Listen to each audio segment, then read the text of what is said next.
sudah mengalir seperti sungai di dalam kehidupan Bapak Ibu Saudara semua. Sambil kita menunggu yang mau menyaksikan cinta kasih Tuhan, kita naikkan pujian Sakjeke Kulon Nderek Gusti.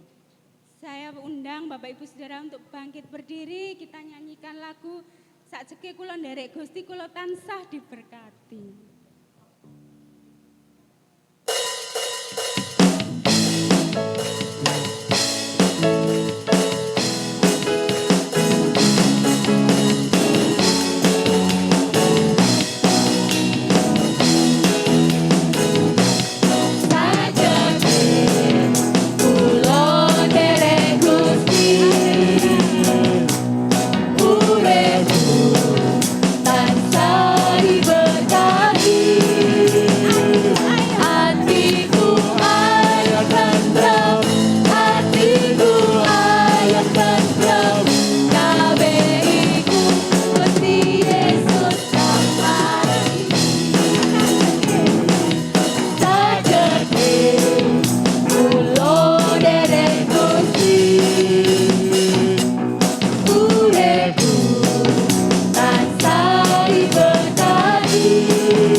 Kula nggih matur nuwun.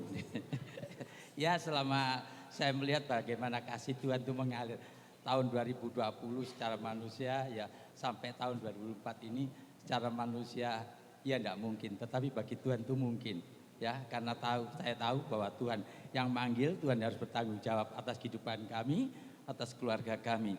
Sebelum tahun 2020 itu saya melihat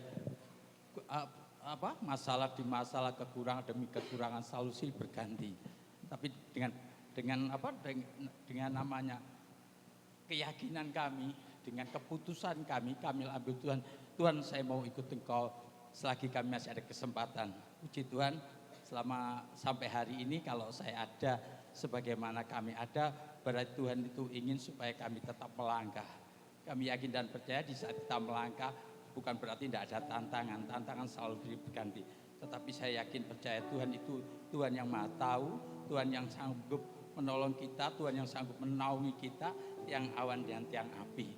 Oleh sebab itu saya bersyukur kalau sampai hari ini kami ada sebagaimana kami ada secara manusia.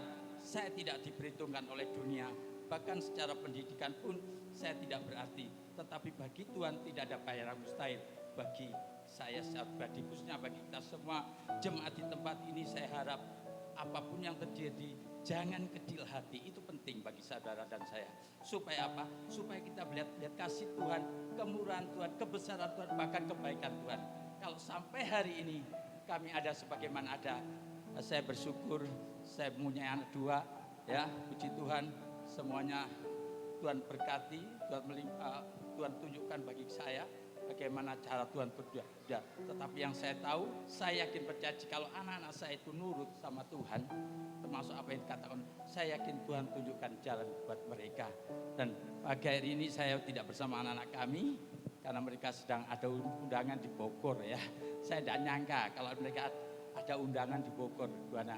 Ya, saya tidak bisa mengatakan sesuatu kepada Tuhan, tapi David kemarin 2 malam dia katakan hanya terima kasih Tuhan, sampai meneteskan air mata.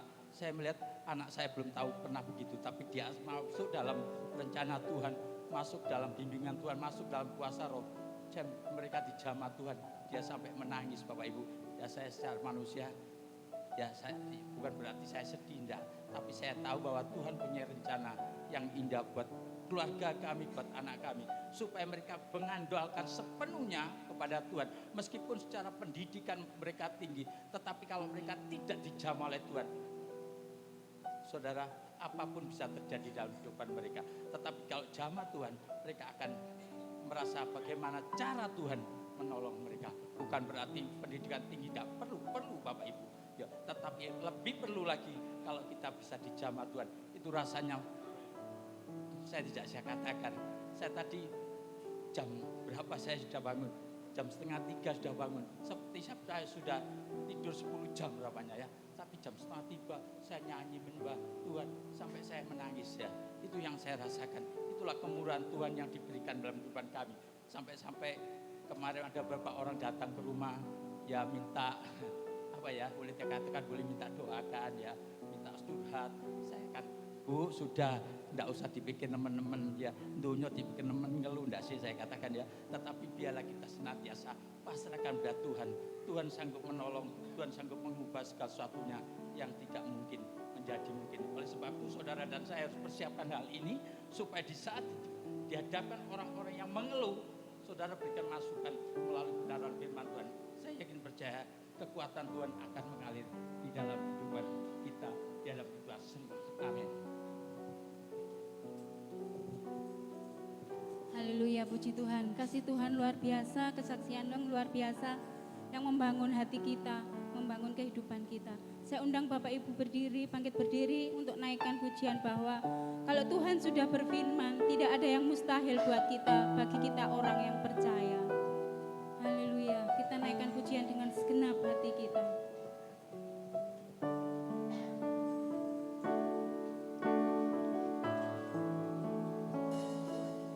Ku yakin saat Kau berfirman,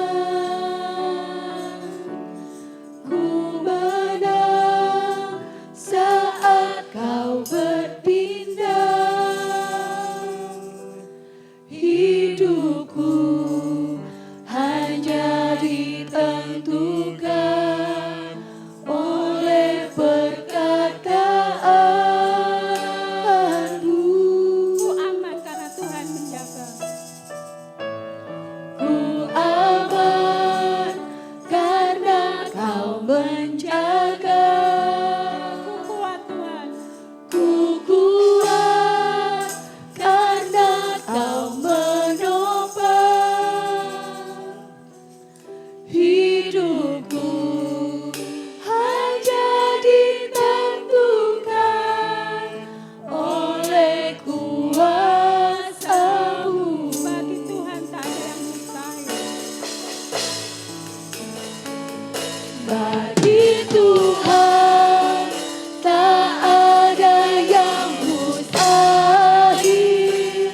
Bagi Tuhan tak ada yang tak mungkin. Mukjizatnya disediakan bagiku. Ku diangkat dan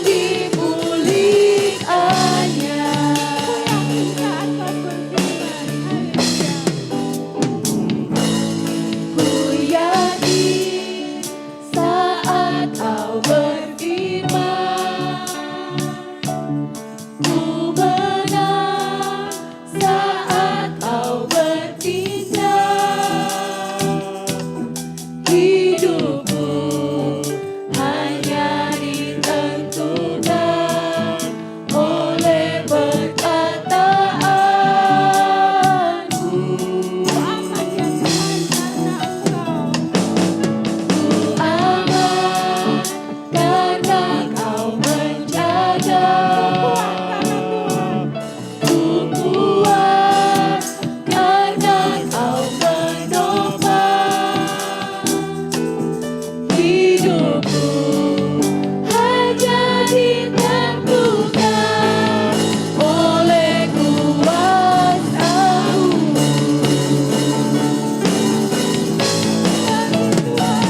Bagi Tuhan tak ada yang mustahil.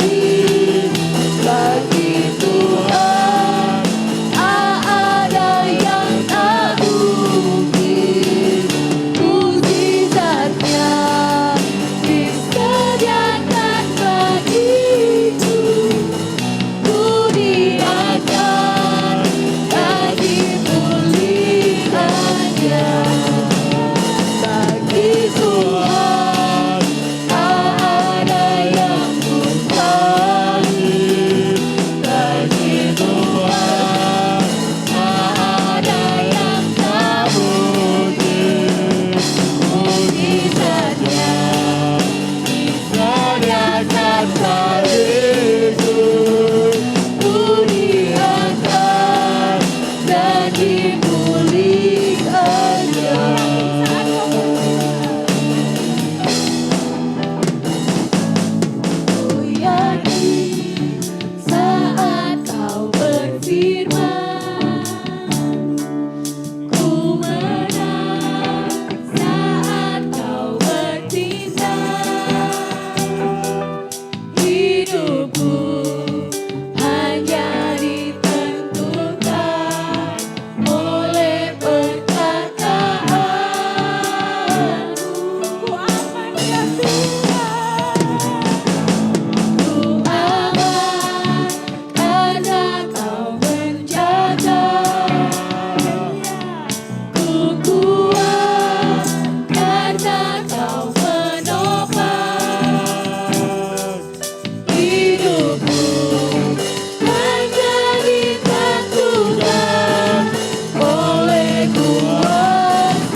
Diserahkan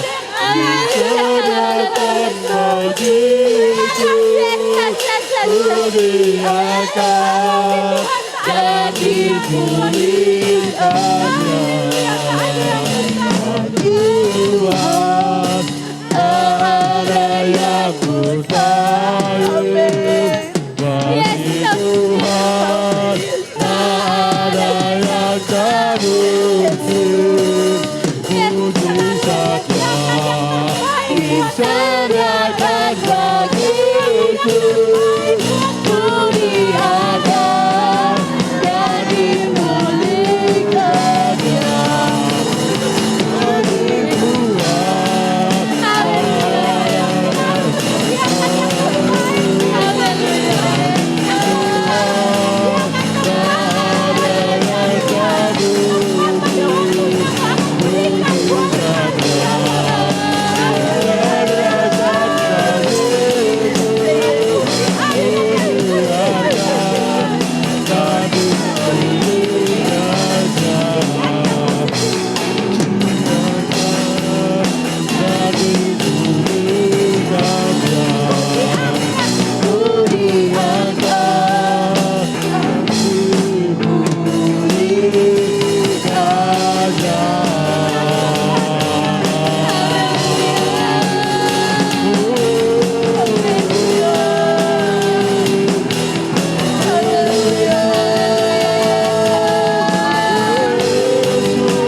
urapan-Mu pada siang hari ini.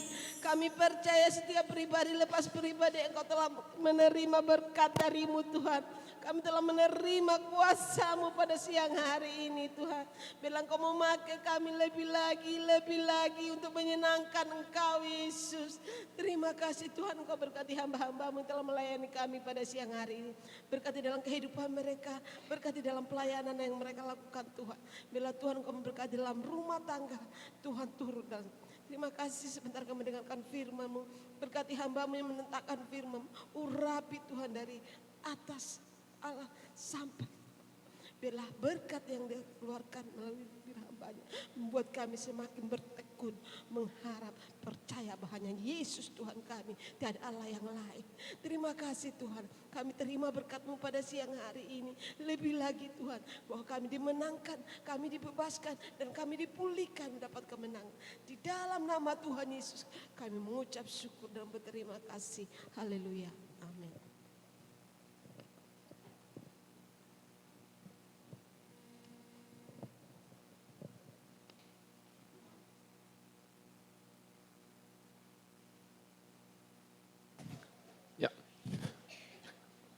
Selamat pagi Bapak Ibu, ada haleluya. Saya minta pemain musik maju dulu ke depan. Sayang kalau kita melewatkan hadirat Tuhan, karena belum tentu sebentar rasanya sama kita bisa persiapin waktu sedikit lagi kita untuk sembah Tuhan. Tadi, bagi Tuhan tak ada yang, jangan lewatkan, jangan lewatkan.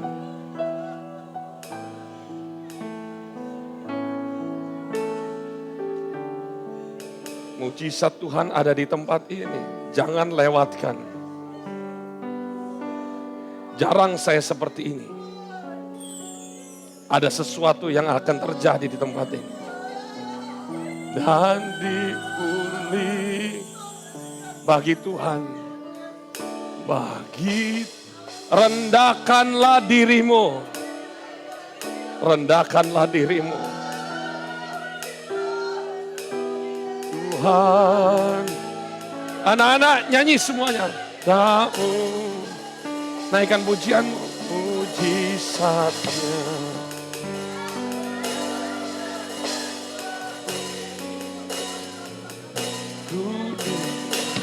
Mari ledak, ledak, ledak. Bagi Tuhan, hadirat Tuhan turun melawat umat-Mu. Lawat, lawat, lawat, lawat. Mujizat Allah terjadi di tempat ini. Terjadi di tempat ini. Lawan, lawan, lawan. Bagi Tuhan tak ada yang mustahil. Bagi Tuhan tak ada yang melawat, melawat. Roh Kudus melawat.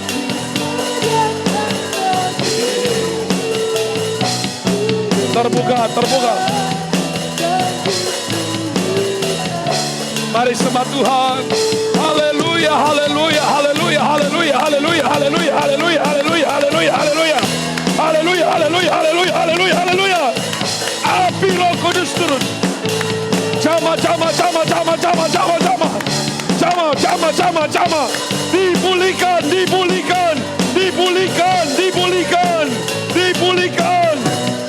Mujizat terjadi. Oh, haleluya. Bagi Tuhan tak ada yang mustahil. Bagi Tuhan tak ada yang. Mujizat Tuhan disediakan. Oh, kudikan pulih bagi Tuhan, bagi Tuhan.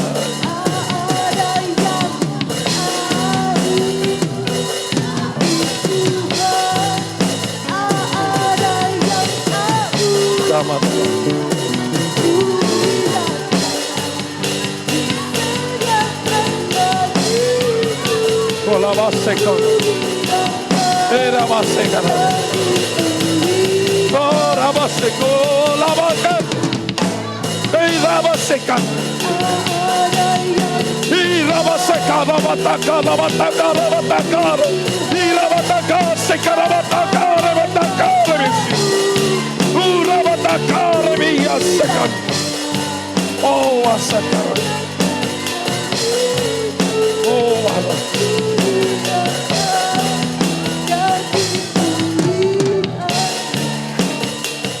Ku diangkat, ku diangkat, dan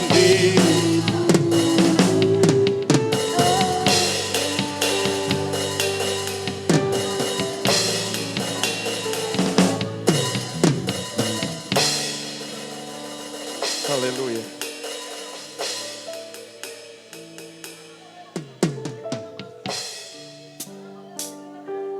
Kami menghormati Engkau, Roh Kudus.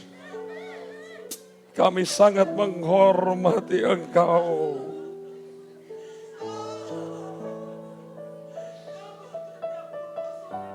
Engkaulah yang beracara di tempat ini. Labasiku. Inas.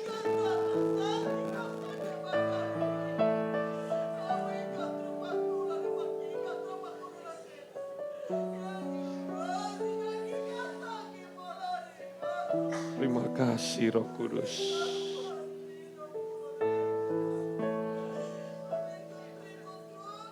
Berkati semua umat-Mu,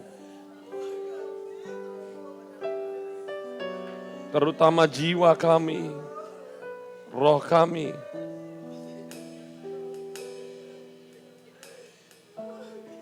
Terima kasih Roh Kudus. Terima kasih Yesus.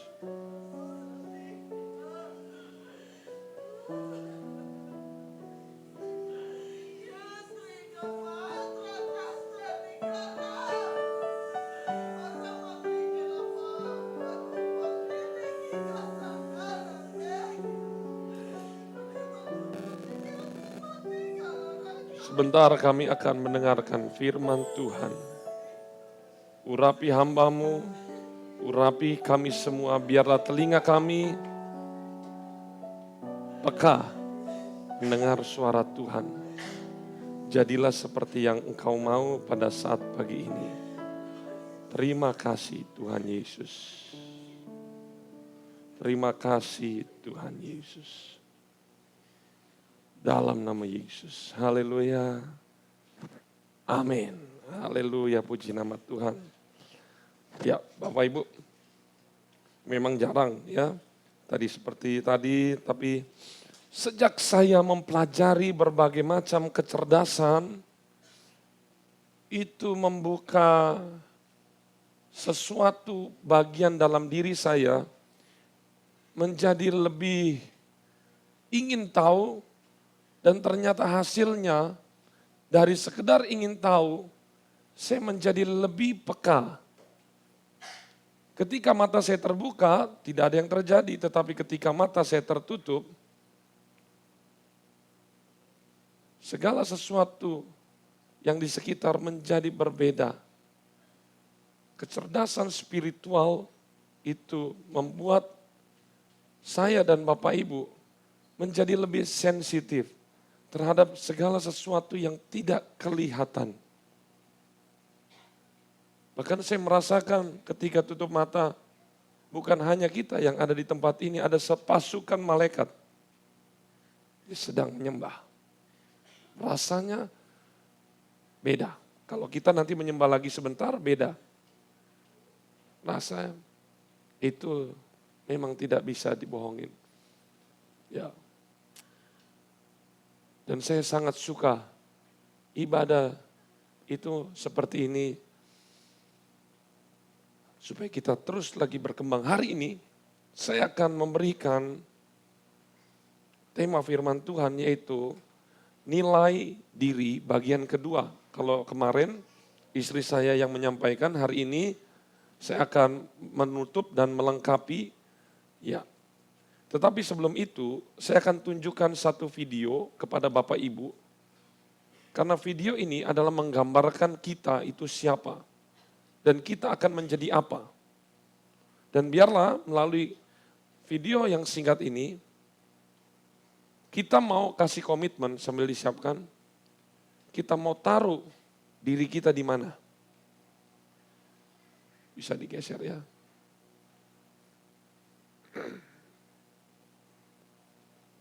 Suaranya mungkin? Ada 3. Ya. Ya, kaleng Coca-Cola. Ketiga kaleng tersebut diproduksi di pabrik yang sama, memiliki rasa yang sama, dan dikemas dengan kemasan yang sama pula. Saat tiba harinya, sebuah truk datang ke pabrik tersebut, mengangkut kaleng-kaleng Coca-Cola dan menuju ke tempat yang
membentuk Anda nantinya. Semoga bermanfaat. Oke. Terima kasih sudah menonton dan sampai jumpa. Ya, lingkungan di dalam GPDI Kasih itu adalah kita semua.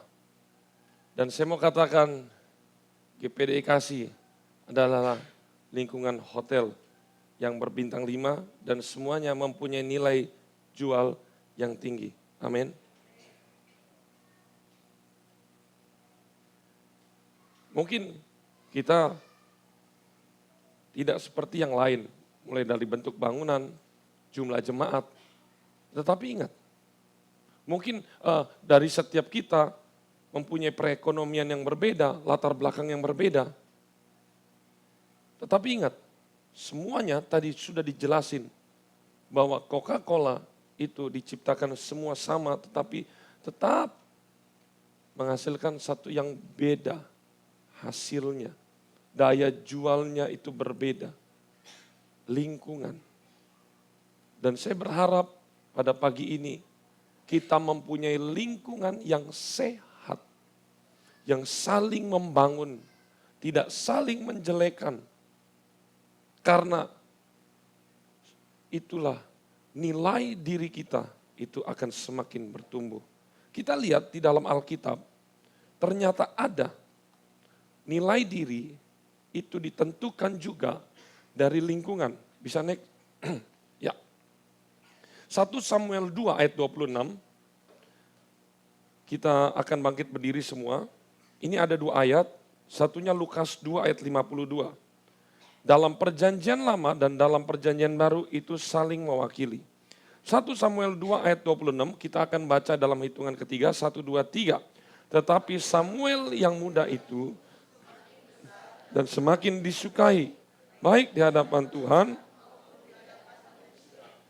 Lukas 2:52, dan Yesus makin bertambah besar dan bertambah hikmatnya dan besarnya dan makin dikasihi oleh Allah. Silakan duduk. Ternyata ada. Dia makin dikasihi Allah dan manusia. Kalau kemarin kita lihat, sesi 1 berkata bahwa nilai diri itu adalah orang tersebut bisa menilai dirinya secara keseluruhan. Artinya apa? Orang itu menilai dirinya sendiri. Tetapi ini adalah yang akan saya bagikan, nilai diri bukan hanya dari dirinya sendiri menilai dirinya, tetapi harus ada yang kedua. Orang lain menilai diri kita. Betul. Lihat di sini, ini bagus banget. Ada kesamaan Nabi Samuel dan Tuhan Yesus. Samuel ini remaja, Yesus juga masih remaja, umur sekitar 12 tahun ini waktu ditulis. Ya. Dan di situ sama-sama dikatakan mereka semakin besar, semakin disukai. Coba kita mulai bercermin, kira-kira waktu kita umur 12 tahun SMP, semakin disukai atau semakin enggak disukai? Contohnya kayak Keira gitu, waktu masih kecil kan, wah rebutan semua pada pengen gendong. Ya, masih kecil kan, lucu. Udah mulai kelas 1, kelas 2, kelas 3, 4. Loh, semakin besar, ibu-ibu jawab. Lebih semakin besar anak-anak kita, semakin menggemaskan atau semakin menjengkelkan. Karena yang betul harus mengalami progresif kenaikan. Semakin anak kita besar, semakin kita disukai oleh Tuhan dan manusia. Amin. Amin. Tetapi Bapak Ibu yang sudah kelewat, sudah kepalang tanggung, sudah besar, kita mulai bisa melihat di sini bahwa sebenarnya standar Alkitab manusia itu progresif. Semakin lama semakin elok, bukan semakin justru menjengkelkan. Semakin lama semakin dikasihi oleh Tuhan. Tetapi ingat, bukan hanya Tuhan, manusia. Artinya apa manusia ini? Lingkungan. Jadi Bapak Ibu bisa bayangin ya, waktu Yesus berumur 12 tahun, dia itu menyenangkan teman-teman yang lain, menyenangkan orang lain, meskipun dia adalah Tuhan segala Tuhan, tetapi gaya Yesus tidak gaya bos. Dia berkata, saya Tuhan, saya ini orang besar, saya ini menciptakan engkau, coba cium kaki saya. Enggak begitu sifat Yesus. Kira-kira Bapak Ibu, coba kita mulai berpikir, kenapa orang bisa disukai? Jawab ya, antara dua aja, karena ini luas. Hati bos atau hati hamba? Yang mana? Pasti hati hamba. Misalnya nih, ada orang kakek-kakek ngangkat begitu, udah berat. Saya yakin Yesus dengan segera, wih kakek-kakek lagi butuh, ayo kek saya bantu. Pasti begitu. Mungkin kalau saya ditarik 2000 tahun lalu melihat Yesus tingkah lakunya umur 12, jatuh hati saya. Dan yang itu harapan saya sebagai orang tua mendidik anak-anak.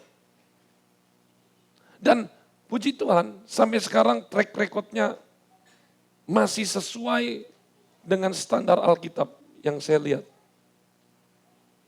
Mana ini ya, elok. Elok tahu diri. Peka, sensitif. Itu yang harus menjadi standar kalau anak sudah disetting modelnya seperti ini, Bapak Ibu, lihat ya, Yusuf itu mati muda. Bapaknya Yesus. Meskipun Yusuf mati muda, Yesus menjadi kepala rumah tangga, semua adik-adiknya dia tuh ya sekolah. Nih, sekolah mungkin sampai jam 12. Pulang sekolah dia kerja.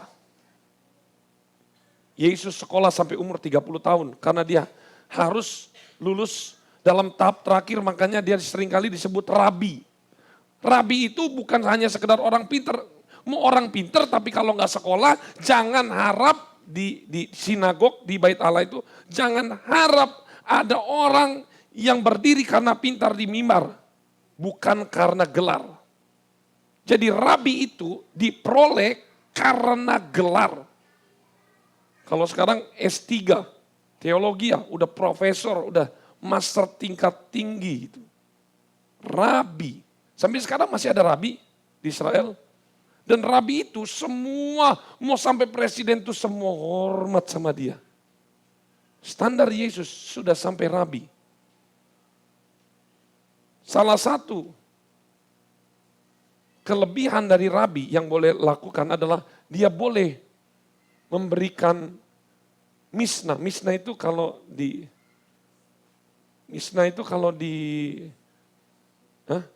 hadis. Sudah setara sama hadis. Tahu hadis Bapak Ibu? Hadis Al-Quran bukan?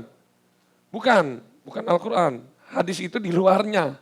Tulisan daripada petinggi-petingginya. Yaitu cendekiawan, ilmuwan muslim yang luar biasa, itu hadis. Nah Yesus sudah dalam tahap itu. Makanya Bapak Ibu ada banyak tulisan Yesus atau pernyataan Yesus itu yang tidak ada di dalam perjanjian lama.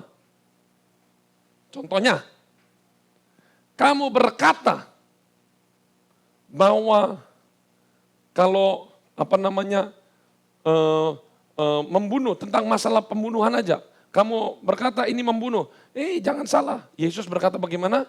Ketika kamu membenci saudaramu, kamu sudah membunuh. Nah itu ada fakta-fakta yang terbalik. Terus Yesus berkata tentang perzinahan. Kalau perzinahan menurut versi mereka sudah melakukan hubungan. Tapi Yesus berkata ketika kamu melihat dan mengingini, kamu sudah melakukannya. Itu tuh nggak ada. Tapi Yesus sedang bermisna, memberikan sesuatu yang baru.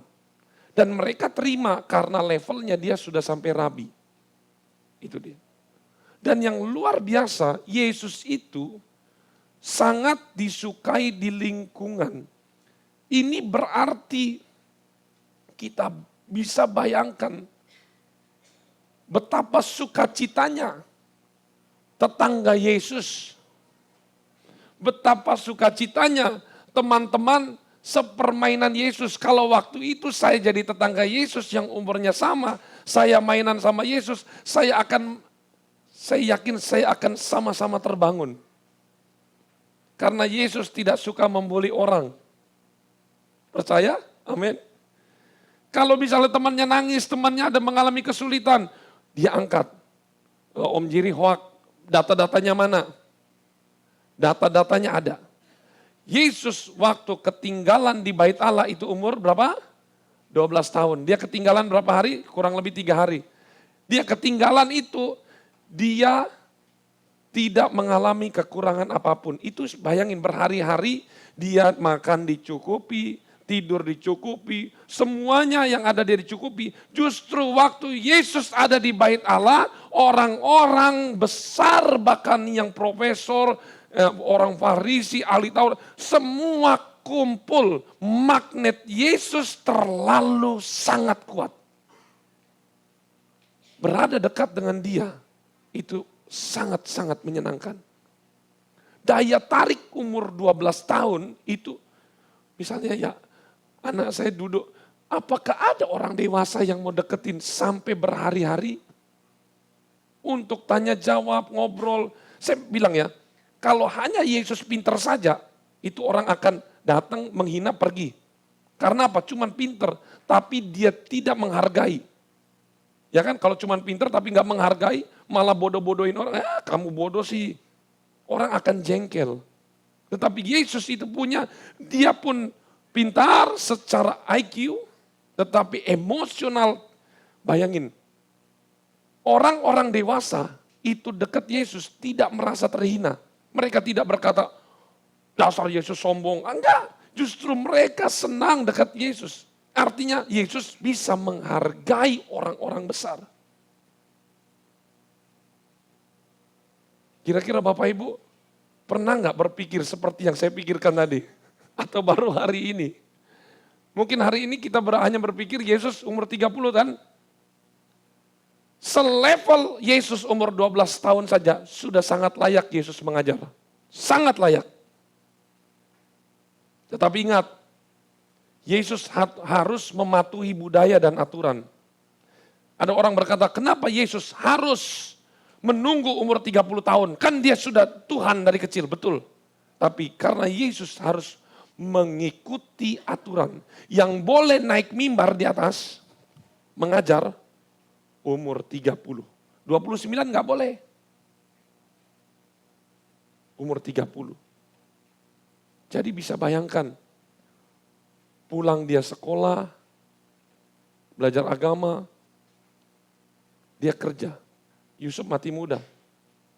Adik-adiknya kita sudah tahu, adik-adiknya kurang lebih ada berapa? 6. Yudas, Yakobus, ada beberapa wanita, 5 atau 6. Ya kemarin kita sudah lihat. Itu adik tirinya dia. Kenapa adik tiri? Karena Yesus. Ya, karena mereka anak Yusuf, Maria. Nah kan, ya. Kan beda bapak, mereka kan anak Yusuf. Ya kan, makanya saya sebut anak tiri, adik tiri. Dan Yesus memberi mereka nafkah, anak-anaknya dan ibunya. Ini sesuatu yang dahsyat dan luar biasa. Oleh karena itu, Bapak Ibu, ini menjadi standar baru kita dalam mendidik anak. Didiklah anak sama seperti Samuel dan sama seperti Yesus.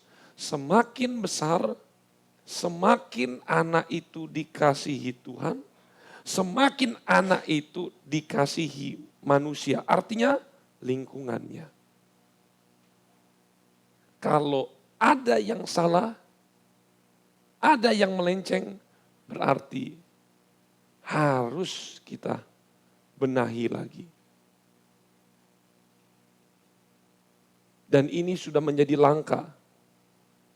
2 orang ini menjadi langka dalam kehidupan akhir zaman ini. Saya yakin 2 anak ini menghormati guru, dua-duanya. Kalau ketemu guru sangat hormat. Sama juga dengan zaman-zamannya kita masih takut. Tapi zaman sekarang itu udah sulit. Bahkan ada guru yang ditusuk pakai pisau malah. Ya, cuman karena dibilang sama gurunya, jangan merokok, ditegur begitu. Tusuk dia pakai pisau. Ini menjadi standar baru, jangan ikut-ikutan dunia. Berikutnya, hari ini kita akan melihat nilai diri. Bukan hanya orang tersebut yang bisa menilai dirinya sendiri secara menyeluruh tentang dirinya, tetapi yang kita belajar pada hari ini adalah penilaian orang lain atau penilaian Tuhan terhadap kita. Karena apa? Karena nilai diri akan menjadi tepat jika penilaian itu datang dari diri sendiri, kita bisa menilai diri kita sendiri dan juga orang lain. Dan ini akan mencerminkan seberapa tinggi nilai diri kita sesungguhnya. Karena, saya contohkan, kalau saya menilai diri saya sendiri, Itu kan menurut versi saya. Saya berkata saya ganteng, saya hebat. Kan belum tentu kata orang.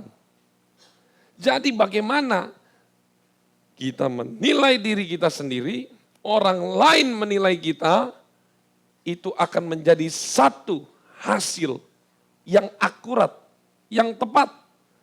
Ternyata diri kita nilainya segitu. Karena apa? Karena orang yang hanya menilai dirinya sendiri, itu belum tentu dia sadar akan kekurangannya. Dia belum tentu sadar akan kelebihannya. Tetapi menilai diri sendiri akan menjadi tepat kalau dia sadar kelebihan dan kekurangan. Oleh karena itu butuh orang lain menilai diri kita. Mari kita lihat berikutnya. Kita lihat nilai diri tinggi versus nilai tinggi rendah. Kira-kira Bapak Ibu ada di posisi mana? Adik-adik semua ada di posisi mana? Orang yang bernilai diri tinggi itu menyadari kelebihan dan kekurangan dirinya sendiri. Saya misalnya kekurangan saya. Kalau misalnya di jalan sudah macet, wah sudah gelisah tuh. Sudah. Contoh lagi kalau bapak-bapak, udah lagi capek-capek, lapar. Belum udah capek, lapar. Nah, diajak diskusi sama istri. Nah, udah nggak bisa. Tuh. Itu udah disadari tuh kelemahan-kelemahannya. Ya, sudah capek, terus diajak debat. Wah, sudah. Yang penting kalau cowok itu, menurut penelitian, kalau kalau ibu-ibu ingin berbicara kepada para suami-suami, diskusi, pastikan perut suami kenyang. Ya itu. Apalagi udah gak tidur seharian, sudah lapar, diajak debat. Wah wis. Bisa ada UFO terbang. Itu. Nah itu salah satunya. Jadi kita harus mengenal kekurangan dan kelebihan. Sadar, oh saya kelemahannya di sini. Contohnya lagi ibu-ibu. Aduh, kelemahan saya kalau sudah ke mall. Apalagi lihat yang 70-30, aduh udah lemah. Langsung mata ini berubah padahal sudah gaji 3 juta, beras, pampers, udah di-list semua. Ini berantakan gara-gara ke mall. Lihat, 70, wah lah ini. Itu kita harus sadari kelemahan dan kelebihan. Ya itu dia. Contohnya anak saya kapan hari misalnya, dia mau beli sesuatu, dia nabung kan. Pas dia ke mall, oh saya mau beli ini, saya ingetin, ingat fokus. Mau beli apa? Oh iya mau beli ini. Udah ya disampingin dulu, iya. Kalau enggak, jebol terus. Tidak akan terkumpul. Manusia itu memiliki kekurangan. Tidak mungkin ada manusia yang sempurna. Tetapi ingat, manusia juga mempunyai kelebihan. Tetapi orang yang bernilai diri rendah itu tidak menyadari kelebihan dan kekurangannya. Wah ini bahaya. Berikutnya, nilai diri tinggi versus rendah. Orang yang bernilai diri tinggi tidak malu mengakui kekurangannya. Apa contohnya? Contoh, saya waktu dulu SMA, saya malu senyum, saya ketawa sama orang, kena gigi saya ini kan mancung kan giginya saya kan keluar kayak kelinci begitu. Tetapi setelah saya selesai dengan diri saya sendiri, oh enjoy, udah saya ketawa-ketawa aja. Begitu. Ada juga misalnya malu, biasanya ini malu mengakui kekurangan ini biasanya ini berupa fisik. Hampir rata-rata fisik. Misalnya ibu-ibu fisiknya dulu langsing, sekarang langsung jadi malu. Keluar itu susah banget, waduh bajuku nggak ada. 2 lemari ngomong nggak ada semua, itu gimana? Ya. Kalau mau pergi kondangan bingung kan? Bingung ya? Bingung atau enggak? Ada enggak bajunya? Enggak ono baju, itu padahal 2 lemari. Dibilang masih nggak ada. Tuh lihat. Apalagi biasanya kalau ibu-ibu ini terlalu banyak. Mulai dari rambut yang keriting mau dilurusin, lurus mau dikeriting. Jadi apa? Di sininya lurus, di bawahnya keriting. Nah udah. Ya, kumis udah keriting, dilurusin. Wah, pokoknya macam-macam. Semuanya. Dia itu mengenai diri fisik ini. Saya mau katakan tidak usah terjebak dalam kekurangan fisik. Karena masih banyak orang-orang yang sangat-sangat kekurangan fisiknya tetapi dia berhasil. Kita harus selesai di situ. Karena orang yang bernilai diri rendah cenderung dia minder. Bapak Ibu tahu nggak?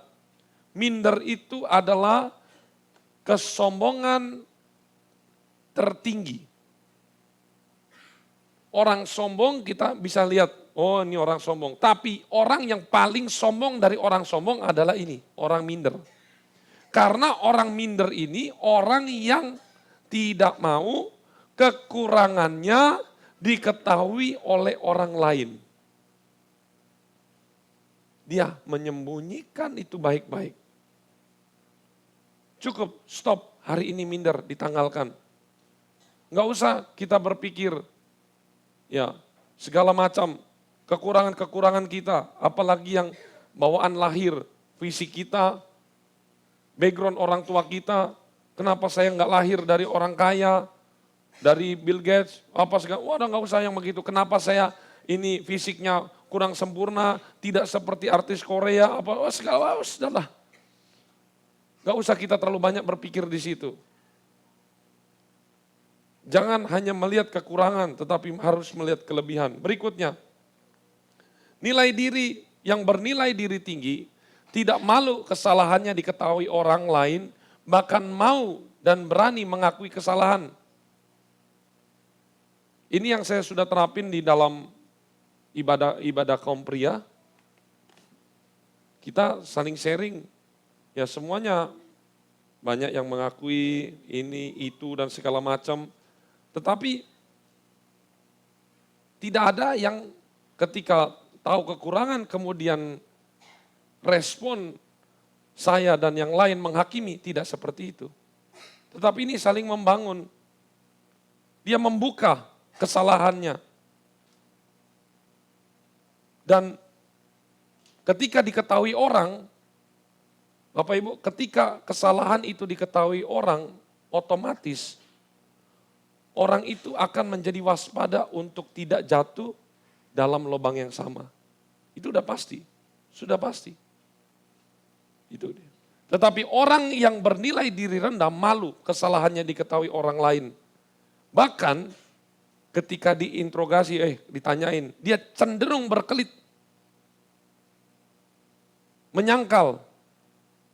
Nah ini, kamu sudah melakukan, enggak itu, itu udah. Ini dia. Orang yang bernilai diri tinggi itu suka meminta saran. Bahkan dia suka dikoreksi oleh orang lain. Dia seringkali bertanya, kira-kira saya kurang apa ya, salah apa ya, tolong koreksi saya. Dia suka begitu. Tapi orang yang nilai diri rendah itu sangat anti dikoreksi. Dia hanya mau pujian. Ketika ada orang yang koreksi dia, karena dia merasa dirinya itu udah yang paling benar. Nah ini bahaya. Berikutnya lagi. Orang yang bernilai diri tinggi itu pasti orang yang bisa menghargai kelebihan orang lain. Misalnya contoh, ketika kita lihat ada teman kita beli motor baru, beli mobil, dapat berkat misalnya. Terus kita sampai, wih hebat ya, puji Tuhan, dapat rumah baru, puji Tuhan, wah saya ikut senang. Nah itu bernilai diri tinggi, padahal orang tersebut belum tentu memiliki berkat yang sama. Tetapi dia akan senang ketika orang lain diberkati, dia ikut bahagia. Tetapi justru kebalikan, Orang yang bernilai diri rendah ketika melihat orang lain diberkati, otomatis otaknya, hatinya, bahkan apa yang dia ucapkan itu cenderung negatif.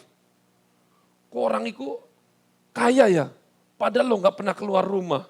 Oh, jangan-jangan, apa? Jangan-jangan, apa namanya? Apa? Jangan-jangan sewa tuyul. Nah, contohnya seperti itu. Padahal enggak, memang kerjanya di rumah, di komputer. Seperti itu. Orang yang datang menyampaikan gosip kepada Anda, nah ini, hati-hati ya. Orang itu juga yang akan menggosipkan Anda. Fakta atau mitos? Orang yang membicarakan keburukan orang lain di telingamu, saya jamin 100%, orang itu juga akan membicarakan keburukanmu di telinga orang lain. Ini sudah pakemnya. Hati-hati Bapak Ibu. Jangan, firman Tuhan berkata, jangan kamu bergaul dengan orang yang suka bocor embernya. Oh bukan, mulutnya. Dan ini yang saya temukan. Ini yang saya temukan, saya cepat ya. Ketika nilai diri kita rendah dan semuanya tadi kita lihat muncul, kita merasa jengkel kalau orang lain itu sukses, jangan-jangan kita itu terkena serangan crab mentality. Siapa di sini yang sudah pernah mendengar crab mentality atau mental kepiting? Kok ada mental kepiting? Ada. Crab mentality adalah sikap orang terdekat ataupun orang lain yang kerjaannya menghambat kesuksesan kita. Karena apa? Karena ada perilaku egois, iri hati, enggak suka kalau orang lain itu sukses. Dia mau mati sama-sama, dia mau rugi sama-sama, dia mau apes sama-sama. Kita lihat lagi. Ada yang bertanya, Pak, kenapa analoginya kepiting, bukan siput? Ini ada penjelasannya. Saya mau katakan, jadi Bapak Ibu, menurut penelitian, kepiting itu kalau ditaruh di ember, dia itu ketika ada temennya kan mau naik, mau keluar, itu pasti di bawahnya itu, teman-temannya itu akan narik lagi. Setiap ada yang mau keluar, narik lagi. Sebenarnya dipikir, oh ini namanya solider. Ya sama rasa. Oh kita makan gak makan yang penting kumpul. Enggak. Oh ini namanya kita sekawan. Mati-mati bersama. Ya bukan begitu juga. Tetapi ada orang yang mau keluar dari kesusahan, dia tarik lagi. Lebih memilih mati bersama dalam ember daripada temannya lolos dan dia yang mati. Nah ternyata penyebabnya, ini Bapak Ibu, kalau saya pelajari. Kenapa muncul penyebab mental kepiting ini? Jadi ketika manusia berada di posisi yang kuat dan aman, sukses begitu, tercukupi semuanya, maka secara alami diri kita itu mengeluarkan hormon serotonin. Jadi ada perasaan senang, nyaman, itu keluar hormonnya, ces gitu. Wah nyaman, tenang. Tapi sebaliknya, ketika manusia berada di posisi lemah, berada di posisi yang terjepit, otak akan memberikan hormon stres atau kortisol. Ya, saya bukan pakemnya di sini, jadi maaf ya. Memberikan hormon stres. Ternyata Bapak Ibu, stres itu muncul, saya baru tahu juga sekarang nih. Karena keluar hormonnya, hormon stres. Makanya kita kalau misalnya stres berdoa, hormon stres, stop, jangan. Hormon stres, stop. Kita berdoa, serotonin keluar. Yang stres, stop. Ya kita berdoa itu supaya Kalau stres itu kan nggak bisa tidur, nggak enak, gelisah. Ini karena keluar terus. Tolong Bapak Ibu, jangan diproduksi. Makanya tadi Pak Sugeng kan, wis ojo dipikiri apa. Itu semakin dipikiri semakin dia keluar. Bayangin, berapa mili aja itu sudah menyulitkan hidup, apalagi seliter. Dipikirin terus keluar terus. Bahaya ini.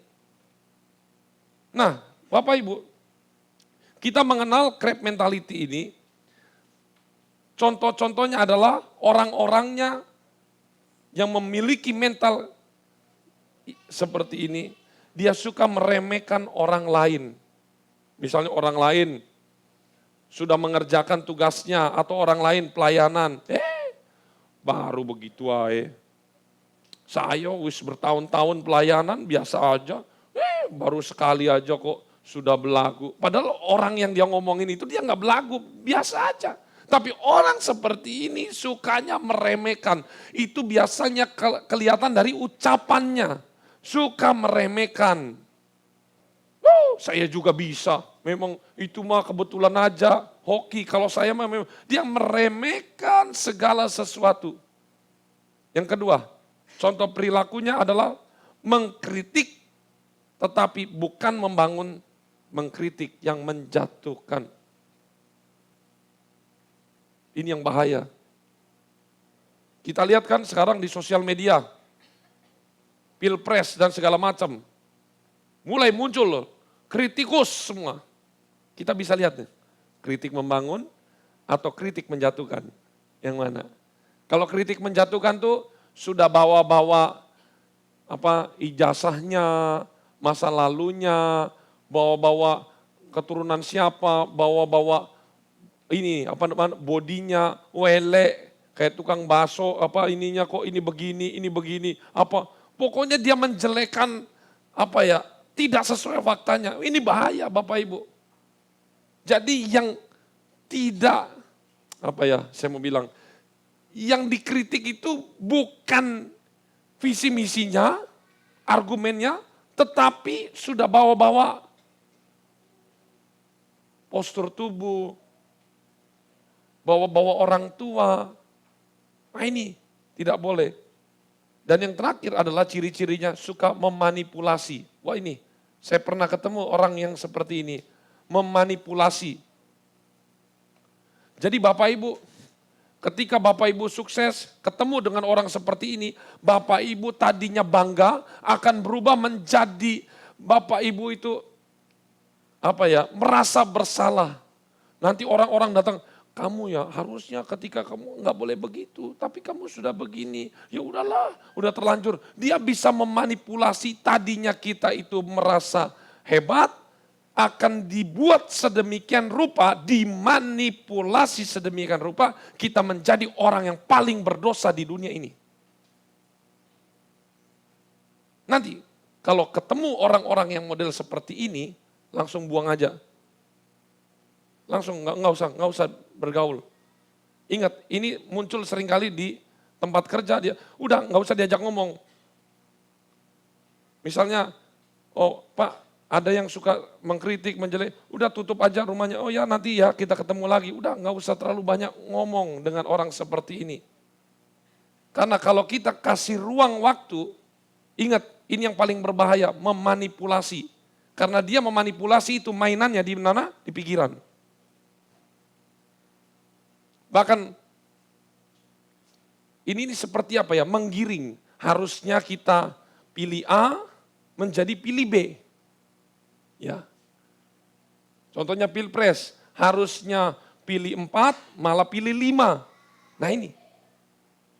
Dia akan menjelekkan ini tetapi membaguskan yang ini. Yang jelek jadi bagus, bagus jadi jelek. Ini tugasnya. Ini mental seperti ini dan sangat berbahaya. Berikutnya, apa kata Alkitab tentang mentality ini, mental kepiting ini? Coba kita buka semua dalam 1 Yohanes 4 ayat 20. Jikalau seorang berkata, aku mengasihi Allah dan ia membenci saudaranya, maka ia adalah pendusta. Karena barang siapa tidak mengasihi saudaranya yang dilihatnya, tidak mungkin mengasihi Allah yang tidak dilihatnya. Ini ayat luar biasa sekali. Jadi Bapak Ibu, ternyata ukuran kita itu dekat dengan Tuhan, ukuran kita mengasihi Tuhan, di dalam suasana ibadah itu tidak hanya diukur dari kita menyembah kepada Tuhan saja, tetapi ini bergandengan erat dengan apa? Dengan kita mengasihi sesama manusia. Makanya hukum kasih itu adalah hukum kita mengasihi Allah. Yang kedua, kita mengasihi sesama manusia. Saya mau nanya, mana yang lebih tinggi? Enggak ada yang lebih tinggi. Jangan berkata mengasihi Tuhan lebih tinggi, jangan berkata mengasihi sesama manusia lebih tinggi. Dua hukum ini sama seperti sepasang kaki. Mana kaki yang penting, paling penting? Kiri atau kanan? Enggak bisa. Jadi standar untuk mengasihi Tuhan adalah mengasihi Tuhan juga mengasihi manusia. Artinya apa? Bapak Ibu, di gereja harus rajin, memberi dampak, pelayanan, sungguh-sungguh. Tapi ingat, ada manusia di rumah. Siapa? Suami, istri, anak-anak. Ada manusia juga di mana? Di pekerjaan. Itu mereka semua manusia yang sama seperti di tempat ini. Harus punya berpikiran seperti itu. Karena kalau kita hanya mengasihi di gereja, kita cinta Tuhan tapi kita benci sesama kita manusia di sana, firman Tuhan berkata, pendusta, pembohong. Kesimpulan yang terakhir, Efesus 4 ayat 29. Ini lawan dari grab mentality. Kita baca semua, 1, 2, 3. Janganlah ada perkataan kotor keluar dari mulutmu, tetapi pakailah perkataan yang baik. Untuk, di mana perlu supaya mereka mendengarnya beroleh. Ini harusnya menjadi ayat hafalan kita semua. Janganlah ada perkataan kotor. Atau dalam bahasa aslinya perkataan kotor itu bukan berarti meso-meso, bukan juga. Tapi perkataan negatif, itu manipulatif tadi itu. Suka meremehkan dengan perkataan, menjelekkan, itu semua itu perkataan-perkataan yang merusak, menghancurkan, dipatahkan dalam nama Yesus. Itu tidak boleh, kotor. Itu keluar dari mulut. Kalau dia keluar dari mulut itu berarti asalnya dari mana? Dari hati. Tetapi firman Tuhan berkata, pakailah perkataan yang baik. Perkataan yang membangun. Karena apa? Kalau kita berada dalam satu komunitas, semuanya di GPDI Kasih ini, semuanya membangun. Maka kita akan menjadi Coca-Cola yang ditempatkan di hotel bintang 5. Bintang 5. Karena semuanya saling membangun. Nasihat boleh nggak? Boleh. Kritik boleh nggak? Kritik boleh. Tetapi ingat, nasihat membangun, kritik membangun. Bedanya apa? Membangun dan tidak. Saya mau kasih tahu. Bedanya kritik membangun, nasihat membangun dan tidak membangun adalah solusi. Jadi orang yang suka mengkritik, kamu ini begini. Coba tanya sama dia, kalau begitu solusinya apa? Ya solusinya nggak apa-apa, wes berarti kamu jahat.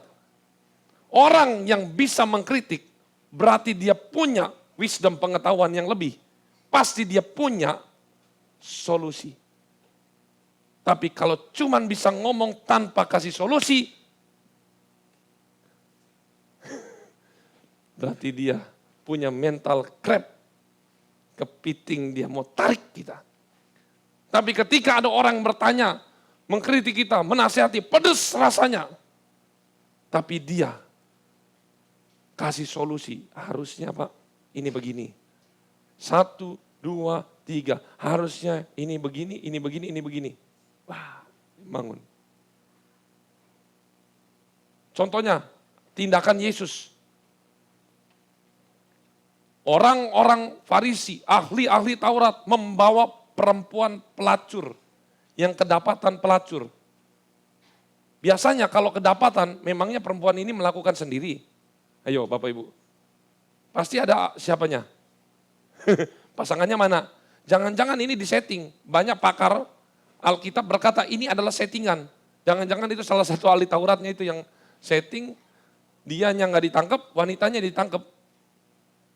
Tapi setelah mereka ditangkap, mereka itu mau tes Yesus dan mereka mau lempari. Ingat, mereka hanya punya kritik, wanita ini bersalah harus dilempari. Tapi Yesus itu mempunyai hikmat. Dia bukan crab mentality, tapi Yesus adalah solusi. Jadi kalau ingat Yesus, kita harus ingat Yesus itu adalah solusi. Yesus, kalau orang ketemu Yesus, pasti dia akan dapat solusi, penyelesaian masalah. Maka Yesus berkata, siapakah di sini yang tidak bersalah? Yang bersalah lempari aja, semuanya pergi. Tapi ingat, solusinya bukan satu. Yesus berkata, ada gak yang lempari batu kamu? Gak ada. Kalau begitu saya juga enggak. Harusnya Yesus pantas lempari wanita ini batu karena cuma Yesus yang tidak berdosa, bukan? Dan Yesus berkata, jangan lakukan lagi, solusi keluar. Ingat, kalau kita mau mengkritik, mau menasihati orang, harus ada solusi. Hari ini, kalau jalan kita tertutup, mari saya ajak kita menyembah Tuhan. Kita minta Roh Kudus beri saya solusi. Mungkin hari ini tidak terbuka. Apa itu solusi? Kata lainnya, jalan keluar. Mari kita masuk dalam penyembahan, kita minta Roh Kudus memberikan jalan keluar kepada kita. Membebaskan hidup yang terbelenggu. Saya serahkan kepada Ibu Gembala. Roh Allah yang hidup penuhiku.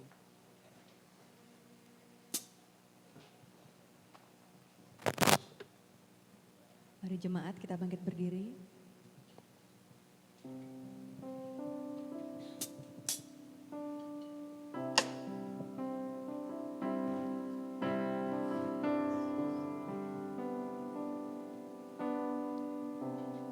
Roh Allah yang hidup penuhiku,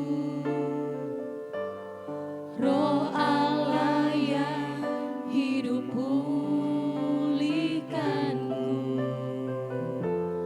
curahkan urapan ke atasku, membangkitkan kuasa-Mu. Katakan Roh Allah penuhi kami.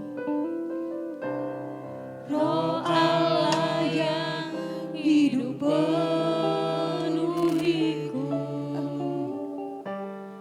Roh Allah yang hidup pulihkanku, curahkan urapan ke atasku, membangkitkan kuasa-Mu,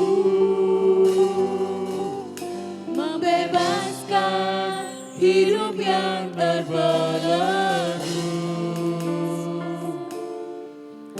memulihkan hati mereka yang terluka, serta menjelikan mata yang buta. Jadikan hidupku alatmu, dipenuhi urapan baru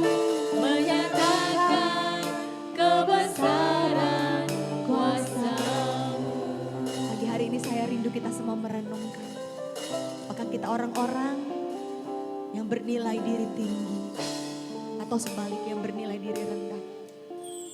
Apakah kita sudah jadi orang-orang yang bisa membangun sesama kita? Atau selama ini kita memiliki mental yang menjatuhkan orang lain? Mari pagi hari ini kita mau Tuhan ubahkan kami semua Tuhan. Tuhan yang memulihkan setiap kehidupan kita. Hanya Tuhan yang bisa. Kita nyanyikan dari awal. Roh Allah penuhi pulihkan kami. Roh Allah yang hidup penuhiku. Roh Allah yang hidup pulihkanku. Curahkan urapan ke atasku. Membangkitkan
Jadikan hidupku alatku, dipenuhi urapan baru, menyatakan kebesaran kuasa-Mu Yesus.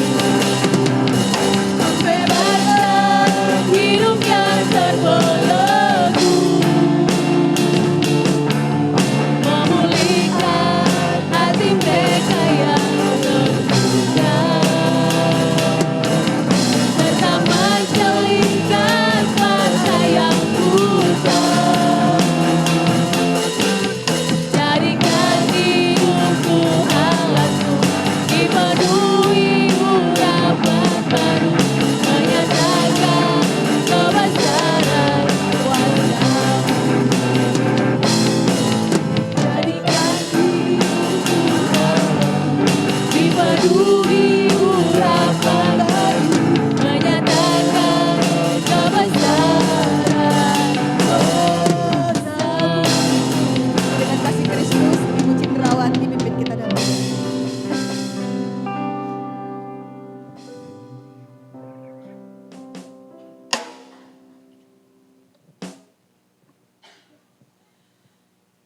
Tuhan Yesus Allah kami. Hati kami penuh ucapan syukur kepada Bapa. Terima kasih Tuhan buat kebenaran firman Allah yang boleh kami terima pada pagi hari ini. Tuhan, Engkau yang mengenal setiap hidup kami. Engkau yang mengenal setiap hati kami Tuhan. Terima kasih Tuhan. Engkau sungguh sangat baik bagi setiap hidup kami. Engkau yang memuaskan jiwa kami Tuhan. Engkau yang memberi ketenangan pada hati kami. Bapa, jika saat ini kami anak-anak-Mu berada pada titik yang terendah dalam hidup kami Tuhan. Tetapi kami tahu ada Yesus bagi kami. Engkau Allah yang kami sembah. Engkau Allah yang menjamin hidup kami Tuhan. Engkau yang mengenal hidup kami Bapa. Biar Tuhan tolong kami untuk dapat sungguh-sungguh mengerti Tuhan akan nilai diri hidup kami Tuhan. Biar Tuhan tempatkan kami pada lingkungan yang Tuhan kehendaki. Bapa, tolong kami Tuhan. Banyak kelemahan kami, banyak kekurangan kami Tuhan. Kami tidak mampu belajar untuk berjalan sendiri Tuhan. Tetapi kami tahu ada Yesus Tuhan. Di setiap langkah kami Tuhan, Engkau yang memegang tangan kami. Engkau yang menuntun jalan kami. Engkau yang membawa kami ke air yang tenang. Bapa, ini yang menjadi kekuatan kami Tuhan. Kami mau selalu bersyukur Tuhan. Biar Tuhan membawa kami menjadi pribadi-pribadi yang indah, yang selalu hidup menyenangkan hati Tuhan, yang selalu dapat berkata-kata yang benar, kata-kata yang membangun, kata-kata yang memberi solusi, jalan keluar bagi sesama kami Tuhan. Hingga dimanapun Allah tempatkan kami, hidup kami boleh menjadi berkat bagi sekeliling kami. Terima kasih Tuhan, kami bersuka cita. Biarlah Tuhan kami seluruh sidang jemaat di tempat ini Tuhan. Kami boleh menjadi pribadi yang Tuhan bentuk sesuai dengan apa yang Tuhan mau. Kami hanya tanah liat Tuhan, tetapi kami percaya Engkau Allah yang membentuk kami. Biar segala apa yang sudah terjadi di dalam kehidupan kami, kami tetap mau bersyukur dan percaya kepada-Mu. Bahwa Engkau satu-satunya Allah kami, juru selamat kami, penolong kami, yang sudah memilih hidup kami, membawa kami boleh hidup melekat erat kepada-Mu. Berkatilah hamba-Mu Tuhan, urapi hamba-Mu Tuhan, pakai kehidupannya lebih indah lagi. Pengurapan Tuhan ada di dalam hidup hamba-Mu. Bahkan kami seluruh sidang jemaat-Mu di tempat ini, kuatkan iman percaya kami, teguhkan iman percaya kami semua Tuhan. Berkati hidup seluruh sidang jemaat-Mu hingga kami menjadi sidang jemaat yang Tuhan berkati. Tuhan, kami percaya Engkau akan memperluas tempat ini Tuhan. Engkau akan memberkati semua. Banyak jiwa-jiwa baru boleh datang kepada-Mu. Bahkan setiap kami yang ada pada saat ini Tuhan, Engkau mau memakai kehidupan kami untuk menjadi saksi-saksi Tuhan yang ajaib, yang heran, yang selalu hidup memuliakan nama Tuhan. Terima kasih buat hari yang indah yang Bapa beri. Buat rahmat-Mu yang selalu baru di dalam kehidupan kami anak-anak-Mu. Terima kasih Tuhan, kami mau tetap bersyukur kepadamu dan mempercayakan kehidupan kami selalu ada di dalam tangan Tuhan.